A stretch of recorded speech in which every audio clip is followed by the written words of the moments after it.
Lang is a Taiwanese famous attorney who works in a reputable law firm. His egotistical view doesn't allow him to lose his cases.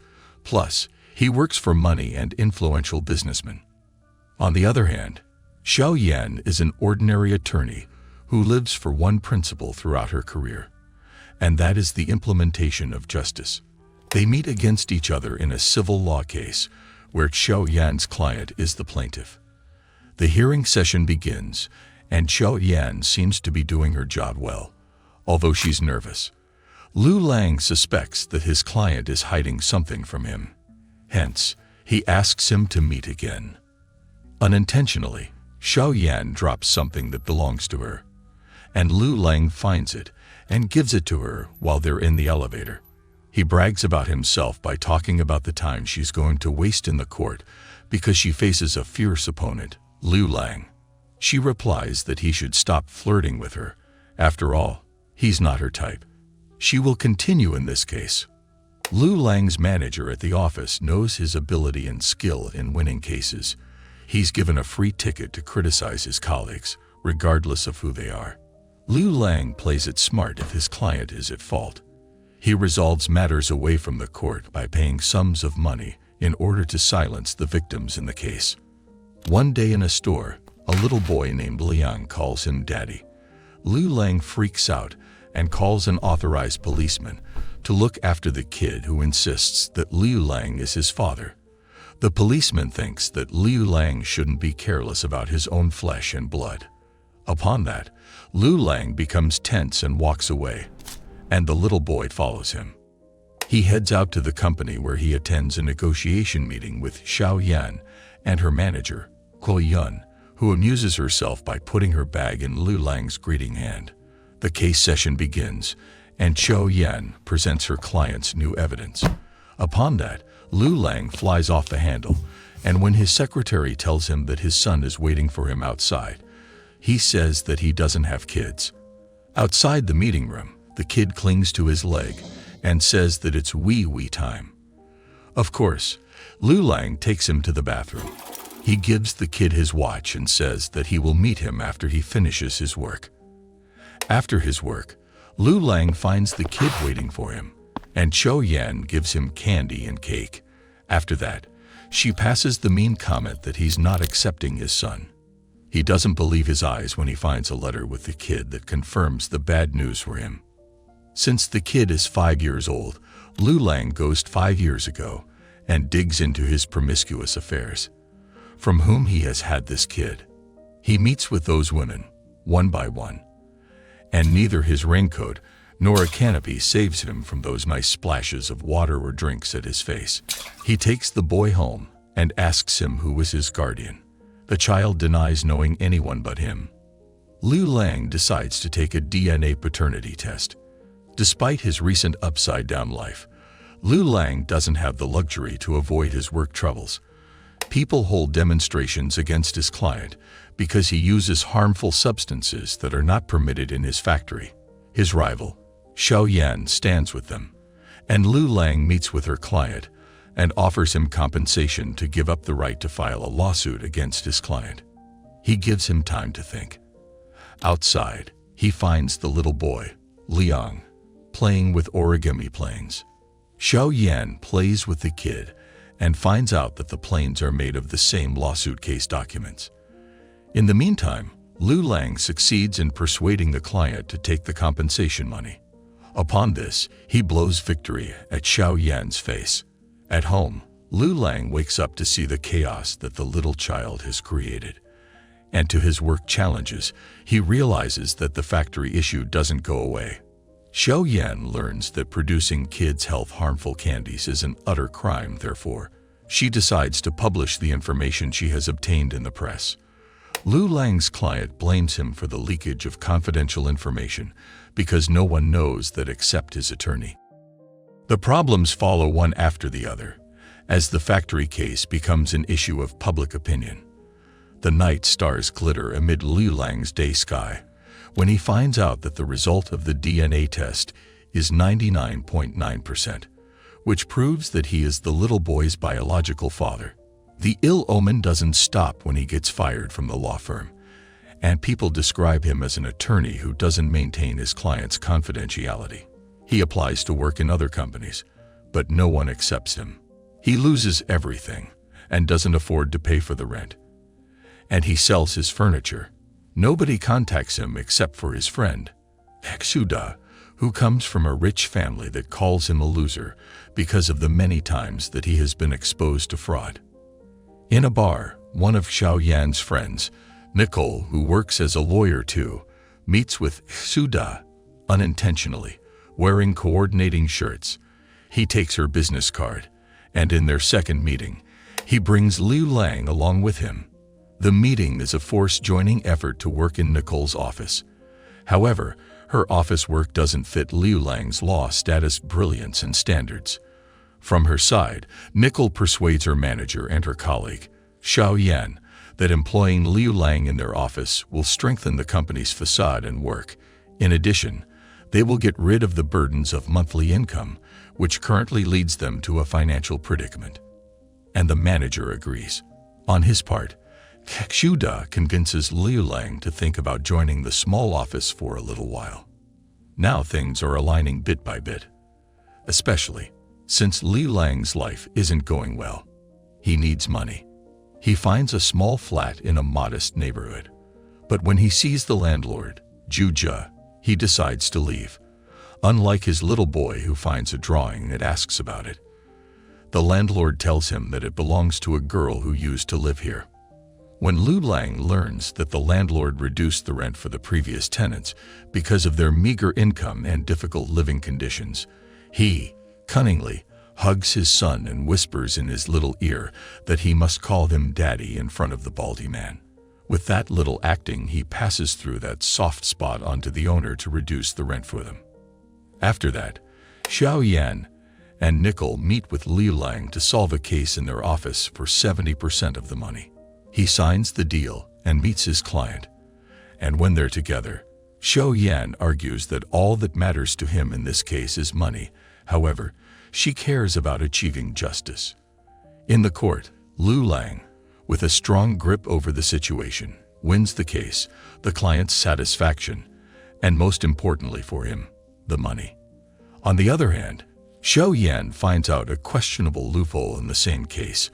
After investigating the matter, she discovers that the case covers illegal immigration, and she digs deeper into the influx of the illegal migration of the workers. Returning to Liu Lang, who is suffering from financial difficulties and is forced to sell his bicycle.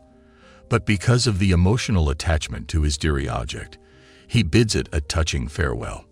In the meantime, he receives a call from Xiao Yan, who seeks his help in the case. At the end of his working hours, he snatches the money from Xiao Yan.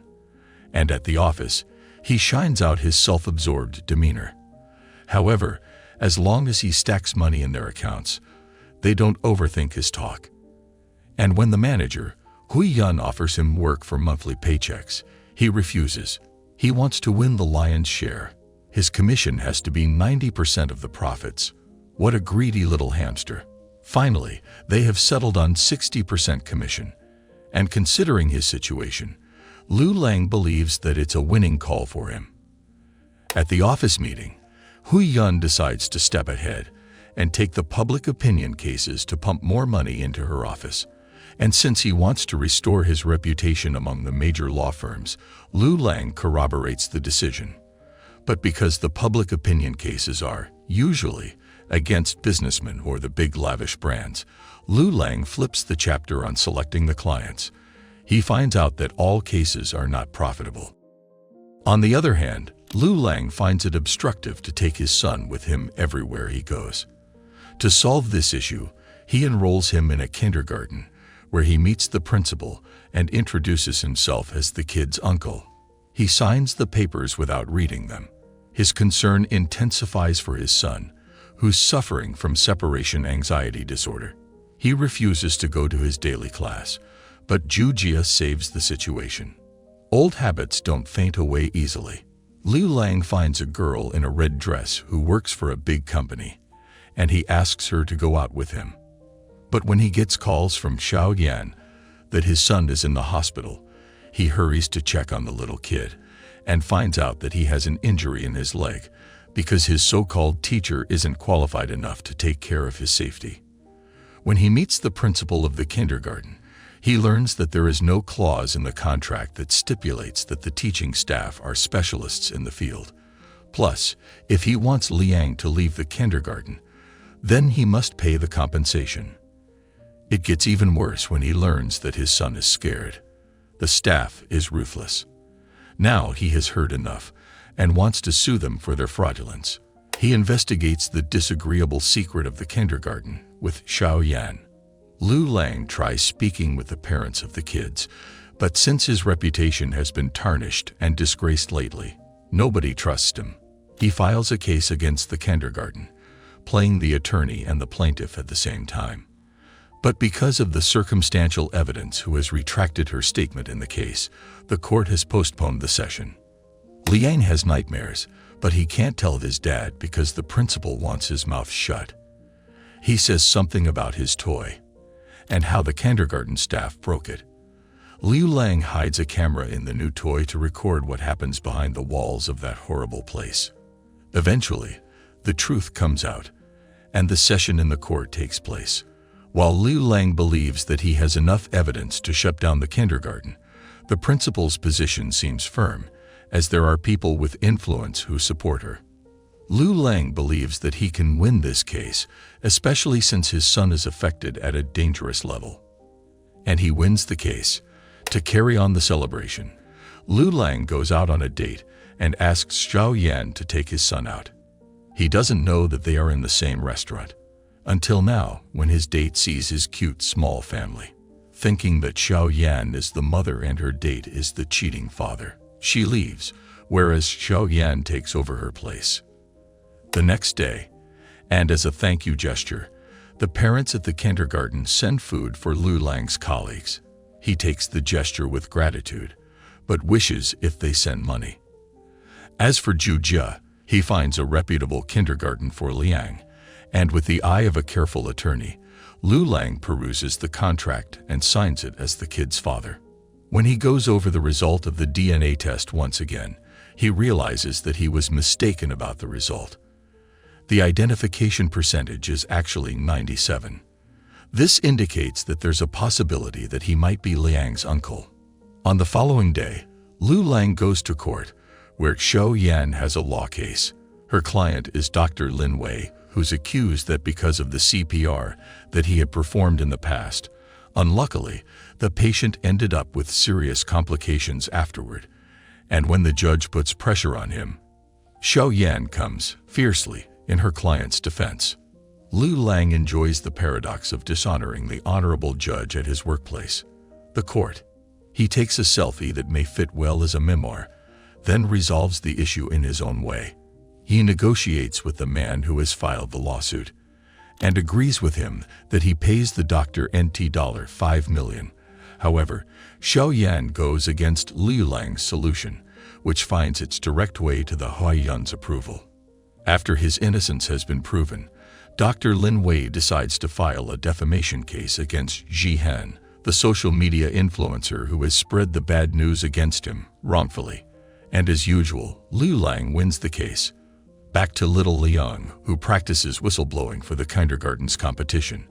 And since the winner gets an admission fee discount, Liu Lang joins the practice, even in the office. But unfortunately, he misses Liang's stage performance, upon which the little kid becomes upset and sleeps without talking to him. The next day in the office, the staff celebrate the doctor's case victory. There, Liu Lang blows the whistle with the boy and demands tips from the staff in exchange for them enjoying the show. Plus, this may help in paying the boy's kindergarten expenses. The days pass by, and Liu Lang becomes fond of the little boy and doesn't spare a possible moment to spend it with him. He gets an interesting case of two travel bloggers. 5 years ago, the couple went on a bicycle trip in France, where they got in an accident. The husband had lost his leg, whereas the wife got minor injuries. Things took an unexpected turn between them, especially when the husband became an alcoholic and started abusing his wife.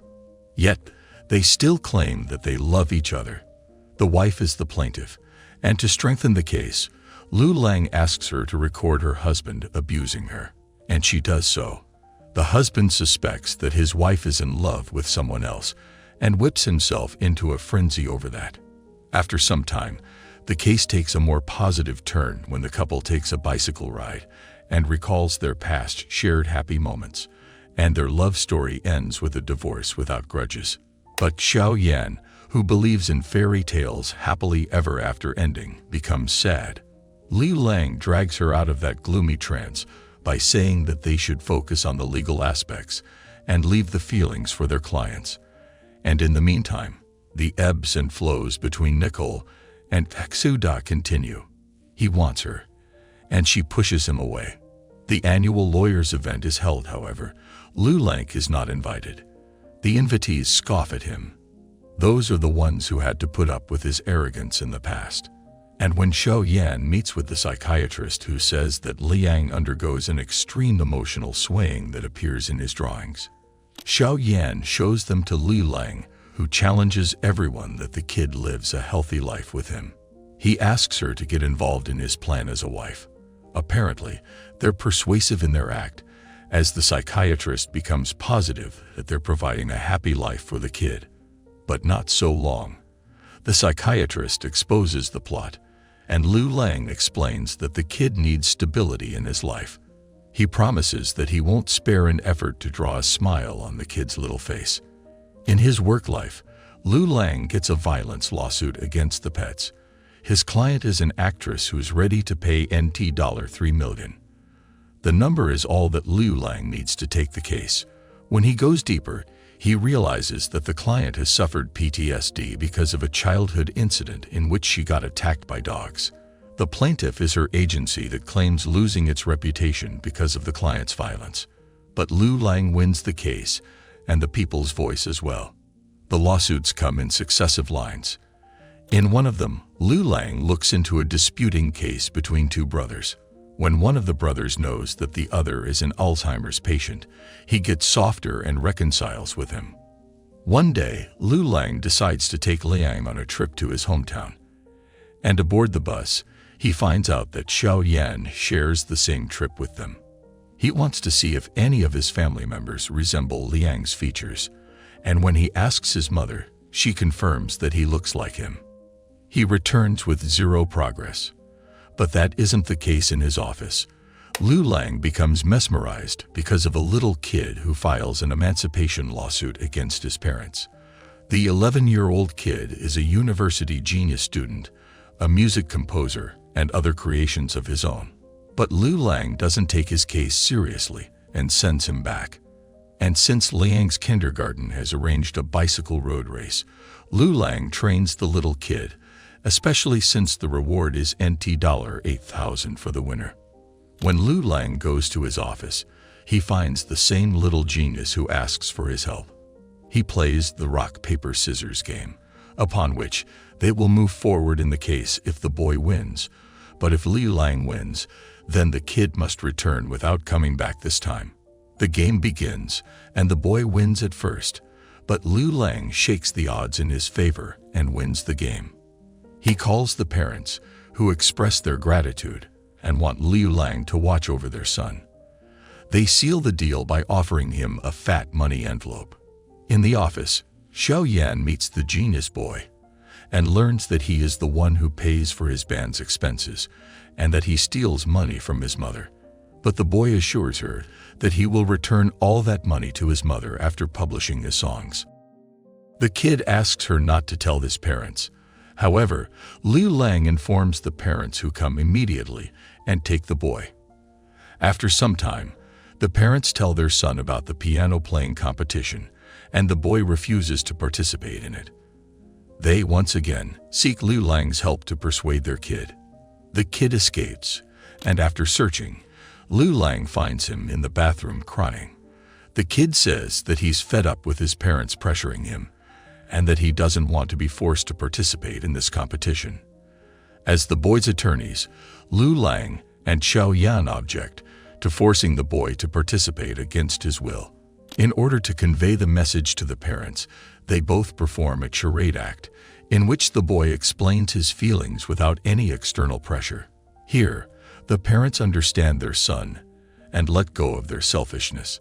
Moving forward to one of the cases where a man files a lawsuit against Xuda, calling him a fraud, even though Xuda has always been a victim of the scammers.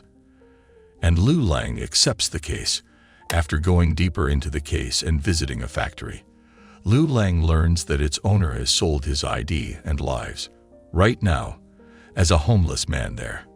At the end of their investigation, they solve the case, and apparently, they develop deep feelings for each other.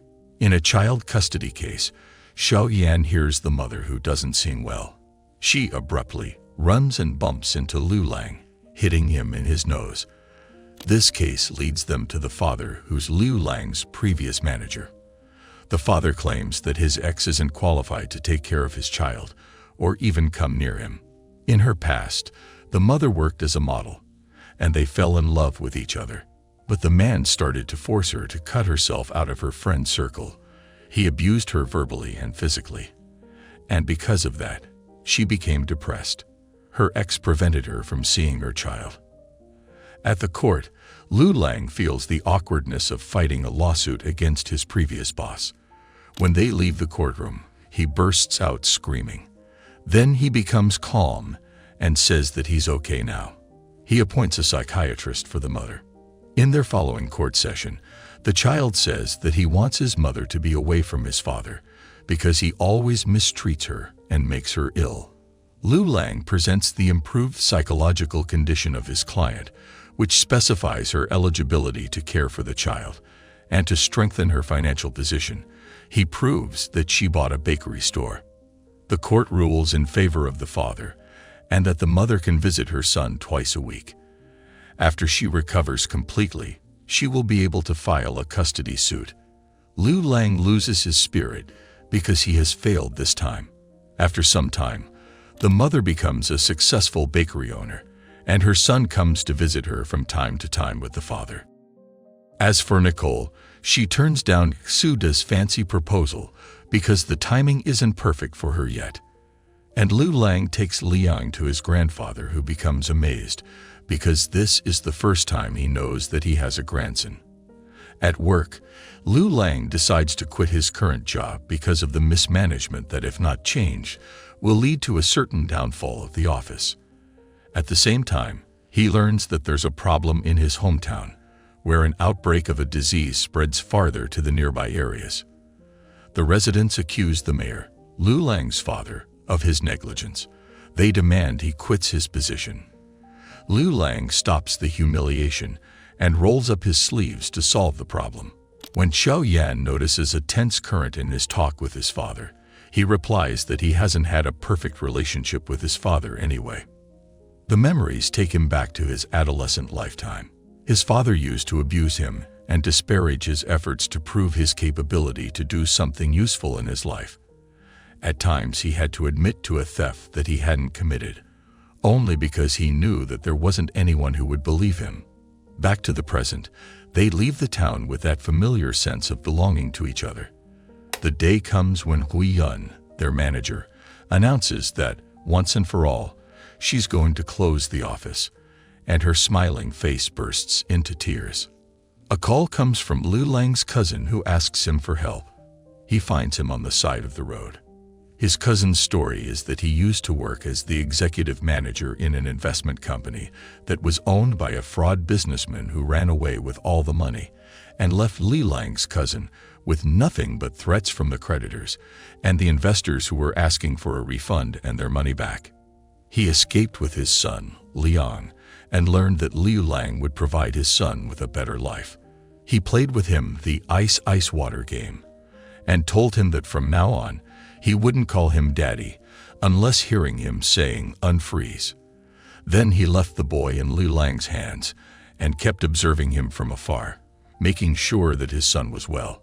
In the present, when he meets with Liang, the boy denies knowing him as his father, but when he hears the keyword, unfreeze, he hurries to his real father's lap and hugs him after a long while of the separation. Lu Lang and his cousin think to file a fraudulent lawsuit against the owner of the company, But since his cousin's hands had been dirty in the process of taking his money and reputation back, Lu Lang decides to not go any further in the case. At last, Liang says goodbye to Li Lang, leaving a hollow space in his chest. He tries overcoming the emptiness with intense workouts, but that doesn't work well for him, and he starts working at one of the big law firms. However, he's still missing Liang dearly. He visits his cousin and learns that he intends to travel to Vietnam to start a new life away from his past. But when thinking about the people who had lost their life savings in the fraud investment company, he decides to go on in his plan to sue the company's owner, even though that means spending about 2 years in jail. Lu Lang succeeds in the case and sends the culprit behind jail bars for 10 years. In another part of the story, Hui Yun sells products online, whereas Xiao Yan is still piercing her way through life's ordeals. In the end, each of the characters moves forward to their next life station. Liang travels to Vietnam with his father, and Hui Yun carries on her online business. In the meantime, Xiao Yan becomes a good attorney who carries out her unique walk in life as an advocate for justice on Earth. All those aside, however, Lu Lang, in the center of the plot, plays with the little guy who had shaken his life and turned it upside down to only push it ahead on the authentic real path. Dear viewer, please drop your thoughts in the comments below with #CinemaRecap, and don't forget to press the bell icon. Until next time, stay tuned.